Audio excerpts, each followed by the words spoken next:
I think it would be. I think it would be. Okay, so I will get back to my sharing screen. Am I there? Is my screen visible? Yes. I'm Yes, audible ma'am, to visible. everyone? Okay, okay. So we were Yes. doing the next, thank you for the patience. Thank you. Okay, so we were doing this describing trends thing, right? So these are the vocabulary words which you can share with the students, right? Tell them that this is the vocabulary which is used for showing rise in any quantity that is mentioned in your graph, in your bar graph, right? Soaring rates, peak, Sorry plummeted. to disturb you. Could you please Yes. continue from the previous slide, ma'am? Because we lost the audio from the Okay, no previous problem. slide. Yeah. Yes, I Thank you, know. ma'am. This is the previous slide. I was talking about the fact Yes, that ma'am. we tell the students that this is the write the topic sentence, then explain the trends, talk about comparisons, talk about contrast, talk about conclusion. But do we give them the appropriate vocabulary, right? So actually, we don't do that. We many of us may be doing, but many of us may not be doing that also, right?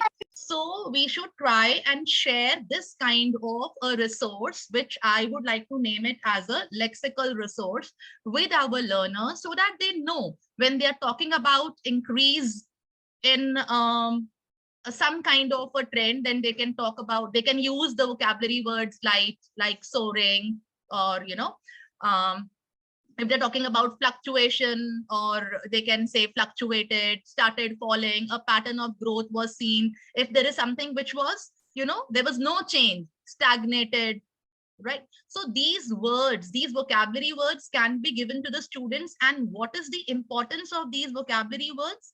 That I will be sharing with you just as I move on with my uh, line of thought. These are other vocabulary words. I have taken the examples of line graphs, but all these vocabulary words can be used everywhere. Fine. There, if you want to talk about go down, you can say there was a plunge, there was a decline. Fine, there was a downturn. And quickly, I'll take you to the other next slide, which talks about a rise in trend. Fine.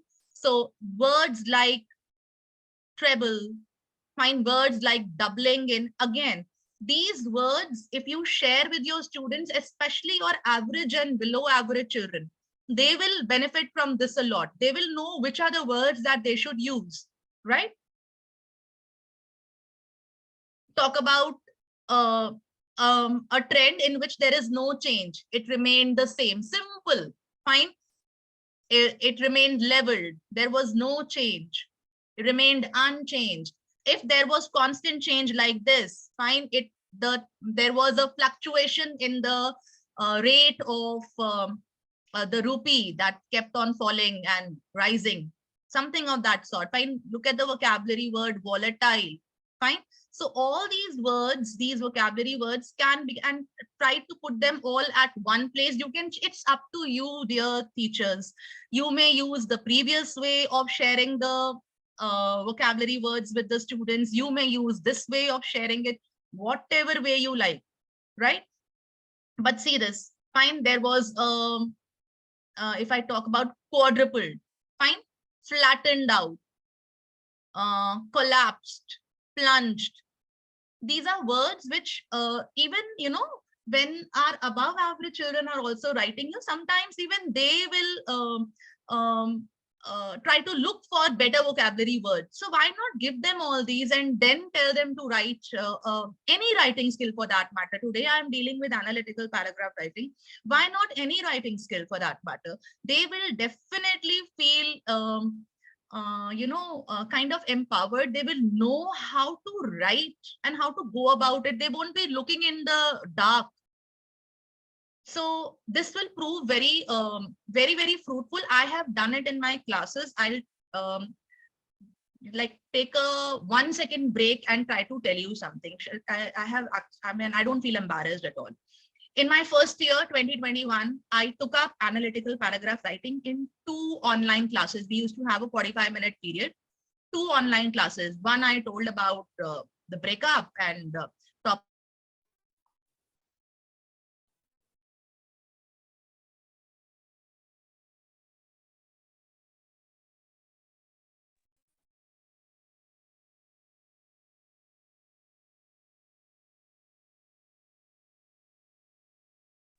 Am I audible?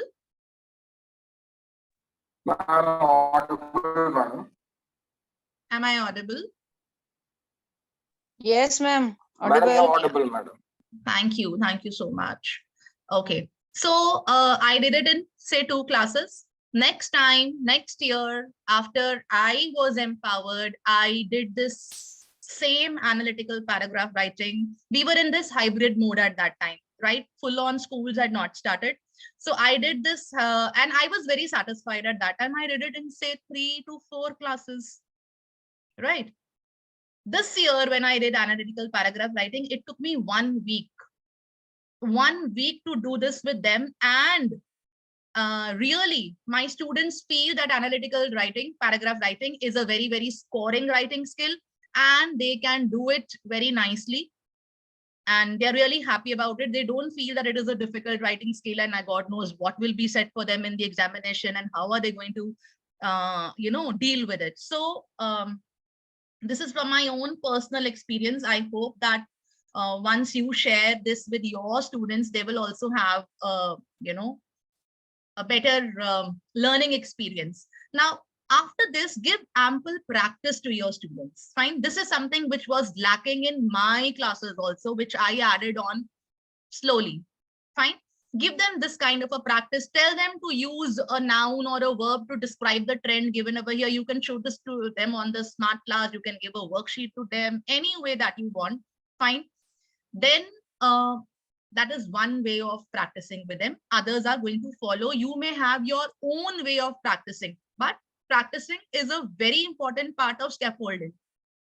Just by simply giving them, number one, the structure of an analytical paragraph, breakup of marks doesn't solve our purpose. Second, just by giving all these lexical resources to them does not solve our purpose. We have to give them practice. So include that when you are teaching them, right? If you're talking about percentages and fractions, in your analytical paragraphs, the student is not supposed to mention the exact figures. Fine, whatever is mentioned in the pie chart, in the line graph, in the bar graph or histograph, they are not supposed to give the same information, digital information, numerical information. They have to convert it. That is where we are testing them. Huh? How well are they using the English language? So when you say 2%, just I'm giving you a small example, a tiny proportion. If you talk about, say 49, just under half, fine, how will you present those numerals into a phrase or a word, right? 73%, for example, a significant majority. So these are the ways. Again, you have to share this with your students and tell them. We will tell them, don't use exact figures from the pie chart. Don't use percentage mentioned in the graph. Then what to do, ma'am? Right? So tell them the ways in which they can convert these percentages, fractions, proportions into different phrases and words. Fine. See, dropped by 10%, increased by 15%. Fine. Roughly 1/4. And then give them a practice material like this. I have put it on the screen with the answers and the pie chart is over here. What you can do is give them only the sentences and give them pie charts, tell them to match. Pie charts, bar graph, histograph, whatever it is, any information, any graphical information, tell them to match. Fine. And then, or fine, just put the answers also in front of them, put the sentences also in front of them and tell them, see, nearly twice as. See, I have not used the exact figure.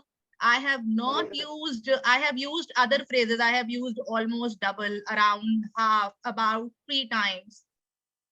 This is how the children will know. You are giving them examples and then explaining them, or you have already given an example to them. Now you're giving them practice. So this particular, this can be your way. I mean, whatever way you want to practice with the children, you want to show it to them and then give them practice, or you want to first teach them and then put it in the form of a worksheet. Just like I had shown you the line graph worksheet, a pie a chart worksheet can also be made. Then show them the linking words. Tell them what are the linking words, how to put information one after the other. Find what are the words to show contrast. In my first slide or second slide, I told you that you have to show contrast. But how to show contrast? Somebody's microphone is on, if one could take care of that. Thank you. Fine. So when we are talking about contrast, did we tell our students that these are the words that you have to use to show contrast? Nevertheless, whereas, while, in spite of, on the other hand. So share this with your students. Tell them these are the functional words, and for these, using them appropriately, you will be getting marks for writing a good analytical paragraph. When you are showing contrast and sequencing, when you are connecting phrases, fine, you show them these words, how to emphasize something. Definitely, in particular, especially when we are trying to add one information after the other, furthermore, besides, in addition, these are all words. I'm giving you an example. You can find these lists everywhere. They are very common. It's only that it doesn't strike us that, oh, we can use this also as a way of scaffolding. That is it. Fine. So I am just helping you all with this, and collect all these, make a lexical resource for your students, and just help them in writing a very good, not only analytical paragraph, but any writing skill for that matter. Fine. These are words which show continuation, to give example, for instance, as evidence, to elucidate, to demonstrate. The students should know this, that I want to give an example in my analytical paragraph, or any other writing skill for that matter. What is the way in which I can do it, right? Fine. Now here again, practice. Show them any infographic that you have, any line graph or a pie chart here for that matter. Fine. Show them how you have used the linking words. See, on the other hand, while show them this. This is the way how I link, and this is where I get marks for organizing my ideas one after the other. In contrast, you can highlight these words and show the graph as pie chart, as I have done, or again, as I told this to you, one statement, one pie chart, one statement, one line graph. Let them match the following. Fine. So they give a fill in the blanks, show them a pie chart, show them a line graph, leave these linking words in between, tell them to fill in the blank. So anyway, you want them to highlight it this way, absolutely no problem. You want to do it in a fill in the blank way, make a worksheet for fill in the blank. You want to do it in a way of match the following, all that we say. Till now, we have not reached the stage where a child can write analytical paragraph, right? So if you do all this in your class, it is definitely going to take more than 2 or 3 periods. That is what I want to say, number one. And number two, your students will feel so confident.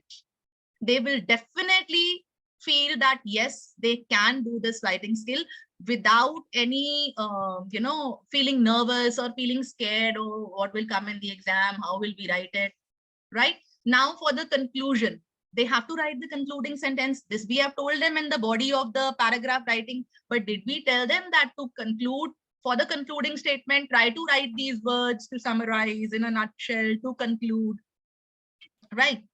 So all these words should be shared with the students, right? And then we need to, this is very, very important. I was actually eagerly waiting to share this with all of you. Share the rubrics of assessment with the students. This is very important. It is a part of the NEP way